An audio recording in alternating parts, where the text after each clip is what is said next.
کچھ سوالات آئے ہیں لیکن اب اس وقت ان کے جواب کا وقت بھی نہیں ہے، مجھ میں سکت بھی نہیں ہے۔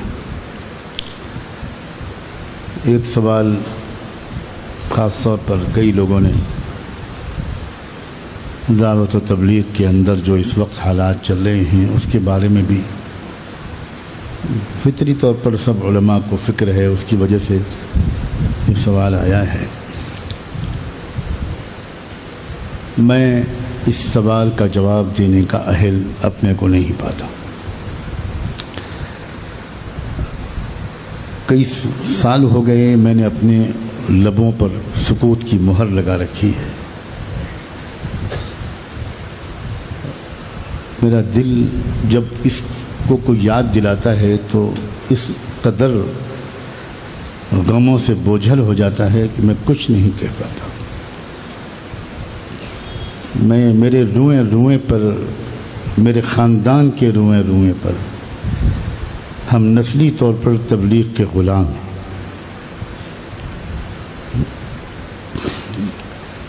دعوت و تبلیغ کی محنت کے ہمارے روئیں روئیں پر احسانات ہیں۔ اس لیے میں اس وقت صرف اتنا کہوں گا کہ آپ حضرات اللہ کے واسطے اس کی حفاظت اور درازی عمر کے لیے دعاؤں کا اہتمام کریں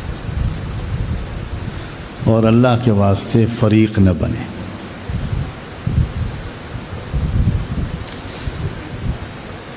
جب دارالعلوم دیوبند میں اختلاف ہمارے اکابر کے درمیان ہوا تھا تو میں اس وقت مدینہ منورہ میں زیر تعلیم تھا، پڑھتا تھا، اور چھٹیوں میں گھر جب آنا ہوتا تھا تو کوئی ایک آدھ جملہ ہماری بھی زبان سے اپنی نادانی کم عمری میں کچھ نکل آتا تھا۔ ہمارے حضرت والد صاحب رحمۃ اللہ علیہ بڑی شدت کے ساتھ ہمیں تنبیہ کرتے تھے کہ دیکھو، بڑوں کے اختلاف میں چھوٹوں کو نہیں بولنا چاہیے۔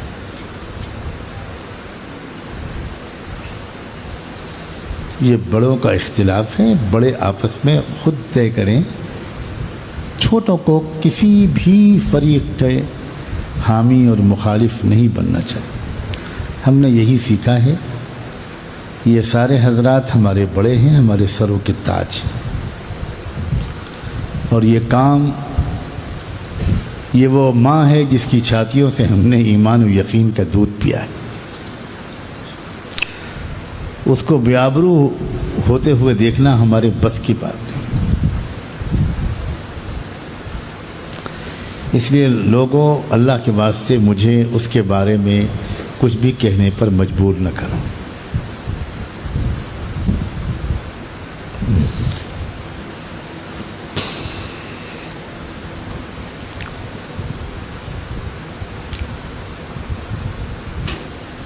بس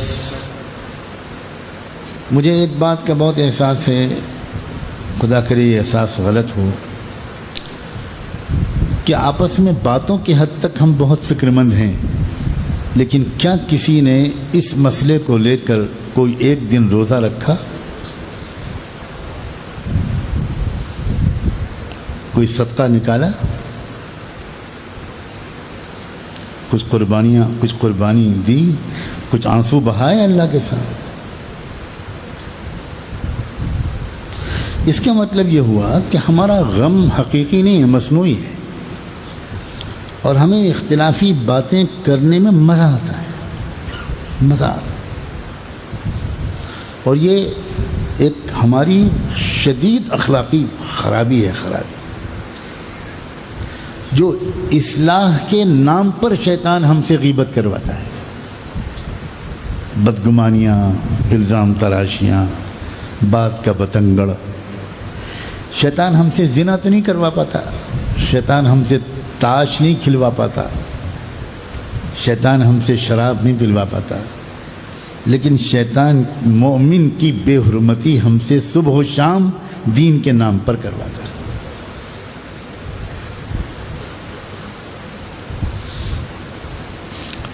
اگر فکر ہے تو باتیں مت کیجیے، روزہ رکھیے، صلاۃ الحاجت پڑھ کر بلک بلک کر رو کر اللہ سے مانگیے کہ اللہ اس کام کو اور اس کے مراکز کی حفاظت فرما، اس کو لے کر چلنے والے تمام اکابر اور کارکنوں کی حفاظت فرما، اللہ اس کو امت میں جوڑ ہی کا سبب بنائے رکھ، اس کو توڑ کا سبب نہ بننے دے۔ آپ یہ کریں اور اپنی کرنے کے کام جو بتائے گئے ہیں اس میں مشغول رہیں۔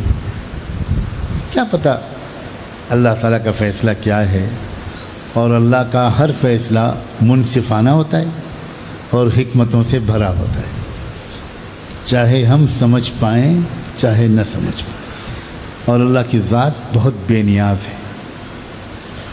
اللہ کو کسی کی کوئی پرواہ نہیں، اللہ اللہ ہے، اللہ اللہ ہے۔ ہمیں اپنی فکر کرنی چاہیے، اپنی فکر کریں ہمارا کیا ہوگا۔ ہم نجات کے مستحق ہیں اگر ابھی موت آ جائے تو؟ ہم سے اللہ تعالیٰ کیا یہ پوچھے گا کہ تم نے تبلیغ کے کام کو انتشار سے بچایا تھا، یا یہ پوچھے گا کہ یہ بتاؤ کہ تم نے اپنی آنکھوں سے لاکھوں بار زنا کیوں کیا، تم نے کیوں جھوٹ بولے، تم نے کیوں غفلت اور معصیت میں وقت گزارا؟ اس لیے بھائی یہ کسی اور بڑے سے پوچھیے، میں اس کے جواب دینے کا اہل نہیں ہوں۔ اسی لیے میں نے مستقل طور پر سکوت اختیار کر رکھا ہے۔ لوگوں نے میرے ساتھ زیادتی کی کہ پچھلے سالوں کے کچھ بیانات ان کے درمیان کے کلپس نکال کر، آگے پیچھے کی ساری بات کو بالکل نکال کر، درمیان کے کلپس نکال کر اور یوٹیوب پہ ڈال دیے کہ تبلیغ کے اختلاف کے بارے میں، مرکز نظام الدین کے بارے میں مولانا سجاد نعمانی کے خیالات۔ میں نے آج تک اس بارے میں کوئی اظہار خیال نہیں کیا، نہ میں اس کا اہل ہوں۔ مجھے وہ دن یاد ہیں اور یاد رہیں گے جب میں محتاج طالب فقیر بن کر مرکز نظام الدین جاتا تھا، تو ایسی کیفیت میرے دل کی ہوتی تھی کہ میں بتا نہیں سکتا۔ میرا دل چاہتا تھا کہ میں دلی اسٹیشن پر جو اتروں تو چپل جوتے پہن کے نہ اتروں، میرے محبوب کا شہر ہے۔ اور اس کے بعد جب مرکز نظام الدین کے قریب والی سڑک پر بس سے اترتا تھا تو بارہا ایسا ہوا کہ میں کسی نہ کسی بہانے سے چپل جوتے اتار کر جھولے میں رکھ لیتا تھا کہ میں اس سڑک پر جس پر حضرت مولانا الیاس چلے میں جوتے پہن کے نہیں چل سکتا۔ اور جب میں بنگلے والی مسجد کی سیڑھیوں پہ چڑھتا تھا تو اکثر میری آنکھوں سے آنسو جاری ہوتے تھے، اور جس وقت میں اپنے محبوب شیخ اور امیر وہ عجیب و غریب ہستی حضرت جی مولانا انعام الحسن صاحب رحمۃ اللہ علیہ، ان کے منور چہرے کو دیکھتا تھا تو اکثر پھوٹ پھوٹ کے رو پڑتا۔ بہت یادیں ہیں میری زندگی کی،